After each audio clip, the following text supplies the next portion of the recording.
हम बात करेंगे लैंगिक समानता, जेंडर इक्वेलिटी पर। इक्वेलिटी से तात्पर्य है समान व्यवहार, समान अवसर। समान व्यवहार, समान अवसर।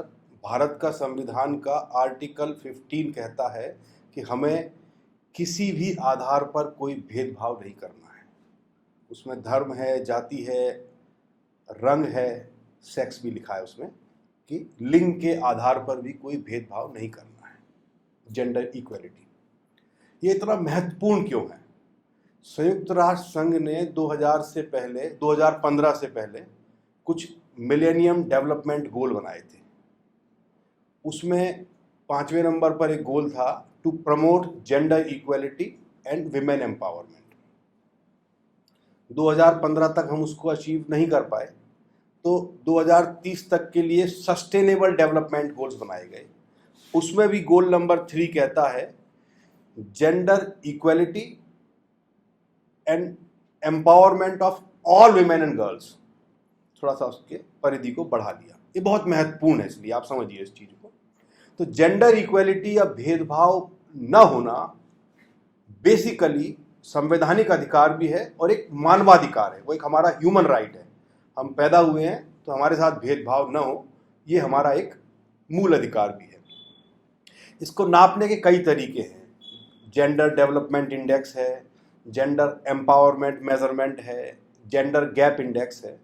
तो अलग अलग चीज़ें हैं। जेंडर डेवलपमेंट इंडेक्स जो है उसमें भारत 140 देशों में अभी 127वें नंबर पर है, 127। 2023 में 22 में हमारी पोजीशन 140 में से 135वीं थी। वो देखता है कि कितनी शिक्षा और उसके बाद लाइफ एक्सपेक्टेंसी और इन चीज़ों पर वो कितना जिंदा है, हेल्थ कंडीशन क्या है, शिक्षा कितनी पाई और आपका पार्टिसिपेशन कितना है, इसके आधार पर वो जेंडर का डेवलपमेंट मानता है। और जो जेंडर गैप इंडेक्स है वो बात करता है इकोनॉमिक या आर्थिक पार्टिसिपेशन कितना है हमारा, हमारी हेल्थ की स्थिति क्या है, हमारा पॉलिटिकल पार्टिसिपेशन क्या है और हमारी अपॉर्चुनिटीज़ कितनी है, हमारा एजुकेशन का अटेनमेंट कितना है। 4 चीज़ें देख रहा है वो, economic participation, education attainment, political participation and health. इस पर वो जेंडर गैप इंडेक्स देख रहा है। वहाँ हम 156 में 140वें स्थान पर है, तो गैप ज़्यादा है।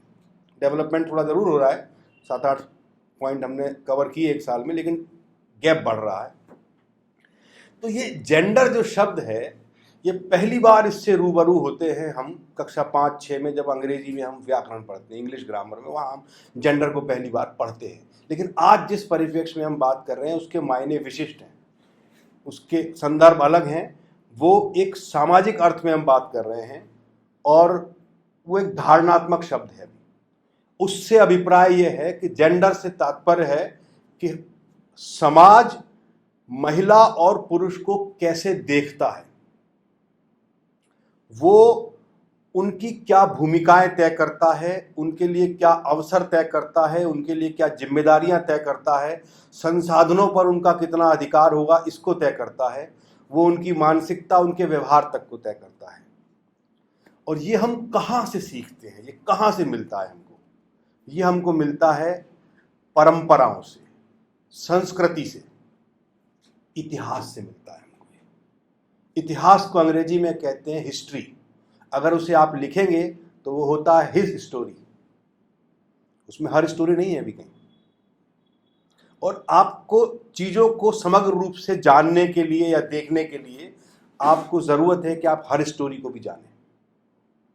तो ये जो इतिहास से या परंपराओं से या उससे हमने लिया है, क्या बोलते हैं, इतिहास से, परंपराओं से या संस्कृति से जो हमने सीखा है, वो निर्धारित करता है कि हम महिला को और पुरुष को किस प्रकार देखते हैं, समाज कैसे देखता है। इसलिए उनकी भूमिकाएं हैं, उनके अंदर उनके अधिकार हैं, उनकी जिम्मेदारियां हैं, उनके संसाधन हैं, उनकी मानसिकता है, उनका व्यवहार है। इन चीज़ों को गवर्न करने के लिए हमने कुछ नियम तक बना दिए हैं और वो नियम इस कदर आगे निकल जाते हैं कि वो गुणों को परिभाषित करने लगते हैं। तो जो बायोलॉजिकल एट्रीब्यूट है सेक्स, जिसमें मेल और फीमेल है, उसके साथ एक चीज जुड़ जाती है फेमिनिटी या मैस्कुलिनिटी, जो डिफाइन करती है कि वो मैन या वुमेन होगा। तो बायोलॉजी है और इधर सोशियोलॉजी है, और बीच में ये जेंडर का कंसेप्ट है जो डिफाइन कर रहा है कि ये ऐसा होगा या इसको ऐसा होना चाहिए। ये जो होना चाहिए जब हम करने लगे इस तरीके से, तो बेसिकली हम तुलना कर रहे हैं। जब हम सोने और चांदी की बात करते हैं तो हम ये बताते हैं कि सोने और चांदी में तुलना हो रही है, तब किसी न किसी को एक कंपैरेटिव एडवांटेज है, किसी को प्रायोरिटी है, किसी को विशेषाधिकार है, प्राथमिकताएं हैं, किसी को प्रिविलेजेस है ना। तो यहां पर जेंडर के संदर्भ में हम सब जानते हैं इस बात को, हम देख सकते हैं अपने चारों तरफ कि इस इनइक्वालिटी ने एक पक्ष को बहुत मजबूत किया और एक पक्ष को दोयम दर्जे का नागरिक बना दिया। और ये इतना इतना ज्यादा डीप रूटेड है कि ये हमारे व्यक्ति के जन्म से पहले शुरू हो जाता है और शायद आदमी के मरने के बाद तक भी ये खत्म नहीं होता कभी। जन्म से पहले अगर आप देखेंगे तो आजकल टेक्नोलॉजी में हम जन्म से पहले बच्चे का लिंग क्या ये पता कर सकते हैं, अल्ट्रासाउंड या और कुछ टेक्नोलॉजीज के द्वारा। कानून ने उस पर रोक लगाई है, लेकिन फिर भी लोग पता करते हैं। और सेक्स सिलेक्टिव एबॉर्शन, भ्रूण में अगर कन्या है या कन्या भ्रूण है तो उसे खत्म कर देना जन्म से पहले शुरू हो गया है। जन्म के बाद का भेदभाव आप देख सकते हैं। हम निर्धारित करते हैं कि वो कैसे कपड़े पहनेगा या पहनेगी, वो कौन सी पढ़ाई करेगा या कौन सी पढ़ाई करेगी, वो क्या खाएगा या क्या खाएगी, वो नौकरी करना है या नहीं करना है, शादी करना है या नहीं करना है, किससे करना है, कब करना है, बच्चे होंगे या नहीं होंगे, होंगे तो कितने होंगे, अगर होंगे तो उनके बीच में गैप कितना होगा। ये सारे निर्णय समाज या नियम या अनकहे नियम या ये भेदभाव तय कर देता है। और इस कदर उसमें जकड़ा हुआ है इंसान, इस कदर जकड़ा हुआ है कि हमको ना तो मालूम पड़ता है और ना उससे हम समझ पा रहे हैं कि इसको हमको दूर भी करना चाहिए। वो भाषा में है, वो पहनावे में है, वो भूमिकाओं में है, वो जिम्मेदारी में है, वो बंटवारे में है, वो उत्तराधिकार में है, वो सब जगह है। बेसिकली उत्तराधिकार जैसी कोई चीज है नहीं, उसको कहना चाहिए पुत्राधिकार, है ना, क्योंकि वो अधिकार उत्तराधिकार तो पुत्र को ही मिल रहा है ना, मिल तो रहा नहीं है। बहुत बड़े बड़े परिवारों में जब बंटवारा होता है, बहुत बड़े बड़े परिवारों में 1000, 2000, 5000, 10,000 करोड़ के, तो जो दो बड़े उसमें जो पुरुष होते हैं वो अगर दुनिया के टॉप 10 में या भारत के टॉप 10 में थे सिंगल व्यक्ति, तो वो दोनों वहां मिलते हैं। और उनके परिवार की महिलाएं 100 में और 500 में और 1000 में भी नहीं मिलती। इतना अनइक्वल डिस्ट्रीब्यूशन होता है वहां पर। तो उत्तराधिकार तो पुत्राधिकार है। हम बात करते हैं, अगर हम पहनावे की बात करें तो हमारा पहनावा इस तरीके से बनाया गया है, हालांकि पहनावे को परिभाषित करती है ज्योग्राफी और संस्कृति भी ज्योग्राफी से बनती है, लेकिन हम देखते हैं कि उस सब के बावजूद पहनावे को इस तरीके से परिभाषित किया गया है जो अनइक्वली नहीं है। वो महिलाओं की आज़ादी पर, उनकी मोबिलिटी पर, उनकी गतिशीलता पर वो अंकुश लगा रहा है। तमाम देशों में महिलाओं को सिर ढकना है, तमाम देशों में उनको अपने बाल नहीं दिखाना है ना। कई जगह बुर्का भी है, घूंघट भी है, पुरुषों के साथ ऐसा नहीं है, लेकिन है ना, फुटवियर हो उनका या जो कुछ भी हो वो इस तरीके का है। एक महिला जो एथलेटिक्स में ट्रेनिंग पाती है, लेकिन जब एडल्ट है, वो जब स्कूल में या कॉलेज में एथलेटिक्स की ट्रेनिंग पाती है, दौड़ सकती है, तेज दौड़ सकती है, दूर तक दौड़ सकती है, लेकिन जब वो अपने एडल्ट जीवन में, जब वो संस्कृति में बंध गई है, तो एक दूसरा व्यक्ति जो कभी एथलेटिक्स की ट्रेनिंग नहीं पाया है, जब वो उसका बटुआ या पर्स छीन के भागता है तो सड़क की रेस में वो जीतता है, क्योंकि उसके जो परिधान हैं, उसके जो फुटवियर हैं, वो उसको दौड़ने में मदद कर रहे हैं, लेके भागने में मदद कर रहे हैं, और महिलाओं के जो है वो उसको जकड़ रहे हैं, उसको पीछे की तरफ खींच रहे हैं। तो संस्थागत रूप से हम ये भेदभाव देखते हैं। भाषा में अगर हम जाएं तो भाषा में इतना डिवीजन है कि आप छोटी छोटी चीजें देखिए, कटोरा और कटोरी, भगोना और भगोनी। तो जो छोटा है वो महिला है, जो बड़ा है वो पुरुष है, हमने बना दिया इस तरीके से।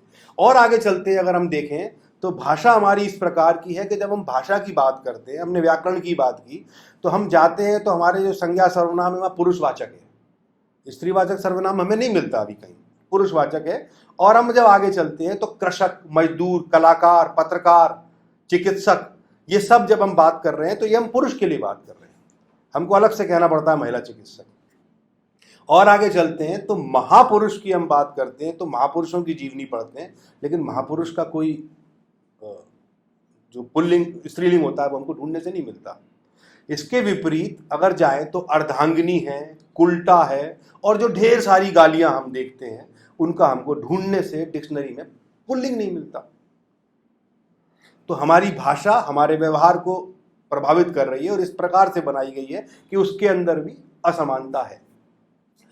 ऐसा ही नहीं है, इसके अलावा हम देखें उत्पादन, श्रम शक्ति, शरीर, महिला का अपना शरीर, प्रजनन, यौनिकता, इस सब को इस तरीके से परिभाषित किया गया है कि वो उसके अंदर भेदभाव इंटीग्रेटेड हो गया है। तो जेंडर इक्वालिटी की जब हम बात करते हैं तो बेसिकली हम इनइक्वालिटी को दूर करना है हमें, और जेंडर इक्वालिटी की बात इसलिए कर रहे हैं क्योंकि वो एक बेसिक ह्यूमन राइट है, वो मानवाधिकार है, वो होना ही चाहिए, है ना, जीरो टॉलरेंस होनी चाहिए उसके अगेंस्ट। तो इस कदर है कि सिगमंड फ्रॉइड नाम के एक मनोवैज्ञानिक ने कहा कि आपकी शरीर की आंतरिक संरचना आपके भाग्य को परिभाषित करती है। उसने कहा your anatomy decides your destiny. और एक मशहूर फ्रांसीसी लेखिका और विचारक साइमन द बुआ ने कहा कि औरतें पैदा नहीं होती, बनाई जाती हैं। तो जब हम बना ही रहे हैं, जब हम ही बना रहे हैं, तो हम कम से कम समान बना लें उसको।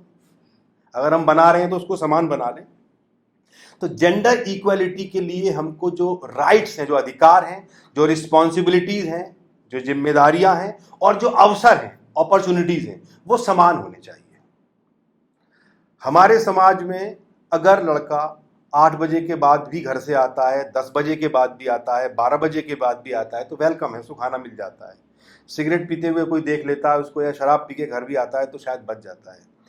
लेकिन अगर लड़की 8 बजे के बाद आएगी तो उसके लिए तो फिर शायद उसका स्कूल कॉलेज बंद हो जाए अगले दिन से, है ना। और सिगरेट पीते हुए कहीं उसको देख लिया किसी ने तो शायद सुनामी आएगा।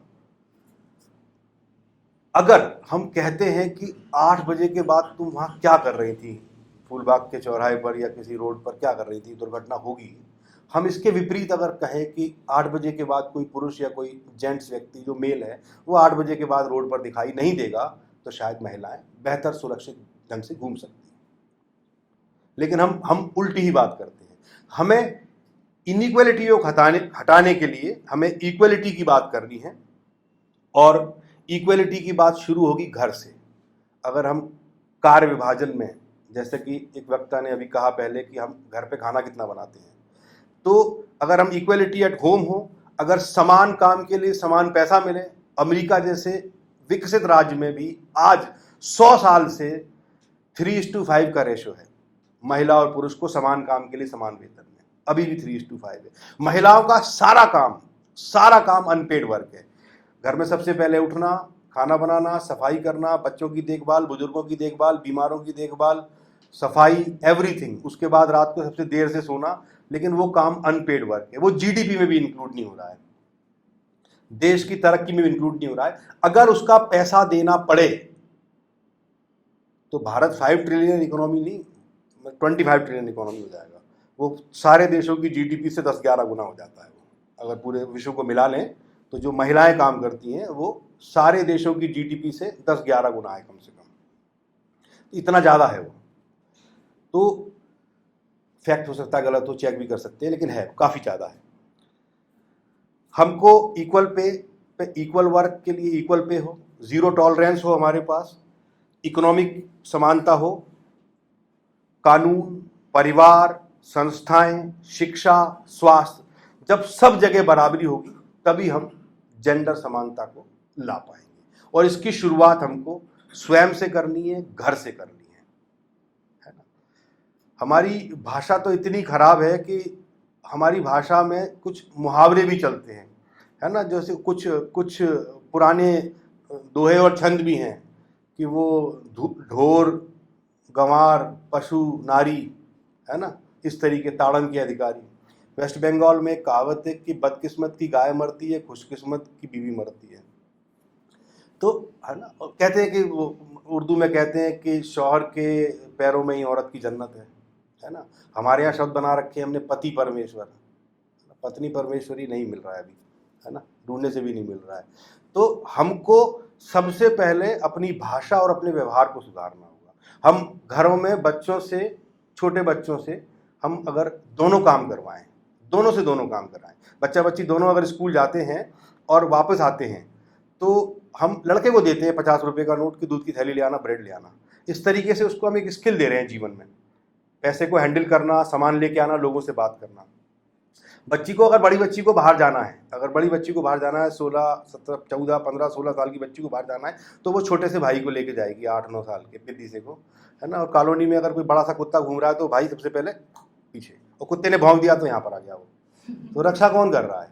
4 दिन बाद एक त्यौहार आएगा रक्षाबंधन, तो 20, 22, 23 साल की एक बहन है, वो टीका कर रही है एक 10-12 साल के छोटे बच्चे को। तो फिर वो, जबकि दोनों कर सकते हैं ना, दोनों एक दूसरे को टीका कर सकते हैं, बहन भाई दूज हो सकता है ना। तो उस तरीके से अगर हम काम करेंगे तो शायद हम इस इनइक्वालिटी को दूर कर पाएंगे, इस मानसिकता को दूर